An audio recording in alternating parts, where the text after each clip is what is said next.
ముందుగా first one చూసినట్టయితే top 10 global ఎయిర్పోర్ట్ల జాబితాలో హైదరాబాద్ మరియు బెంగళూరు విమానాశ్రయాలు అయితే చోటు దక్కించుకున్నాయి.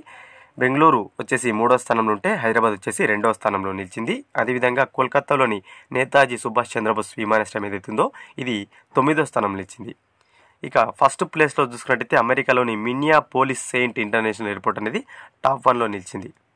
ఏ సంస్థ ప్రకటించింది ఈ జాబితానంటే ఏవియేషన్ అనలిటిక్స్ సంస్థ అయితే రూపొందించడం జరిగింది. ఓకేనా, హైదరాబాద్, బెంగళూరు, కోల్కతా ఈ 3 విమానాశ్రయాలు చోటు దక్కించుకున్నాయి దీనిలో. Next one. సో కేరళ ప్రభుత్వం కొత్తగా కే స్మార్ట్ను తీసుకొచ్చిందనమాట. ప్రభుత్వ సేవలను ప్రజలు డిజిటల్ యాక్సెస్ చేయడానికి వీలుగా ఈ కే స్మార్ట్ యాప్ని అయితే కేరళ ప్రభుత్వం తీసుకొచ్చింది. దీనిని సీఎం అయిన పినరయి విజయన్ సోమవారం అయితే ప్రారంభించడం జరిగింది. కే స్మార్ట్ ఫుల్ ఫామ్ ఏంటంటే Kerala solutions for managing administrative reformation and transformation. ఓకేనా, ఇంపార్టెంట్. కే స్మార్ట్ అనే యాప్ని తీసుకొచ్చిన రాష్ట్రం ఏదైనా అడగవచ్చు, కేరళ అని గుర్తుపెట్టుకోండి. ఎవరు ప్రారంభించారు? కేరళ సీఎం అయిన పినరయి విజయన్ గారు ప్రారంభించారు. Most important. మొదటగా మనం చూసుకున్నట్టయితే ఇది మున్సిపాలిటీలలో అమలు చేయబోతున్న తర్వాత దశలో గ్రామ పంచాయతీలకైతే విస్తరిస్తారు. Next one.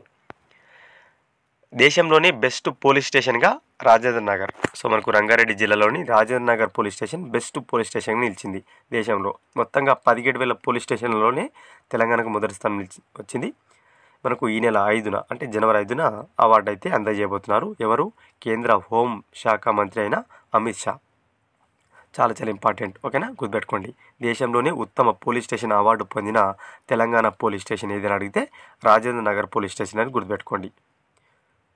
ఓకేనా, మొత్తంగా 17,000కు పైగా పోలీస్ స్టేషన్లు మనకు అప్లై చేసుకుంటే ఈ అవార్డు కోసం 74 పోలీస్ స్టేషన్లు ఏవైతున్నాయో షార్ట్ లిస్ట్ చేశారు. ఆ 74 నుంచి మనకు ఫస్ట్ది వచ్చేసి రాజేంద్ర నగర్ నిలిచిందనమాట.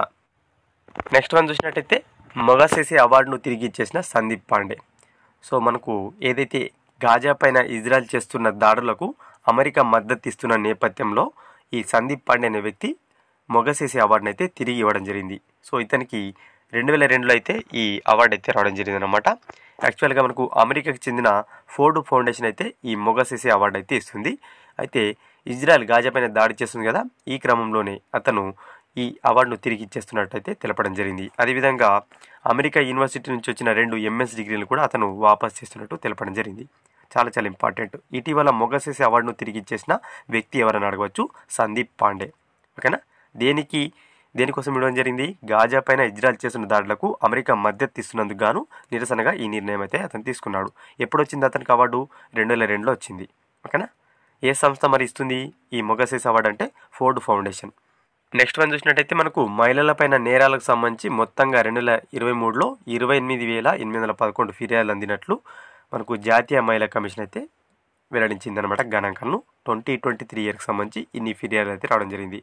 అయితే 2022 ఇయర్ ఏదైతుందో లాస్ట్ ఇయర్ 2022 ఇయర్లో 30,864 ఫిర్యాదులు అంతే 23 ఇయర్లో కాస్త తగ్గాయన్నమాట.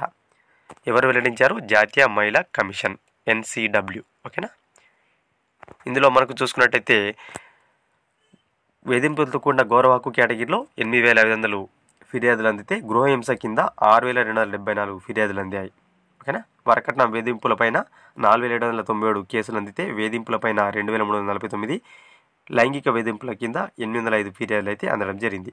ఓకేనా, టోటల్గా 2023లో 28,811 కేసులు అయితే నమోదాయి మహిళలపైన నేరాలకు సంబంధించి. Important one. ఇవి ఫ్రెండ్స్ ఈ వీడియోలో భాగంగా ఇంపార్టెంట్ కరెంట్ అఫైర్స్. వీడియో కనుక నచ్చినట్లయితే లైక్ చేసి షేర్ చేయండి ఫ్రెండ్స్.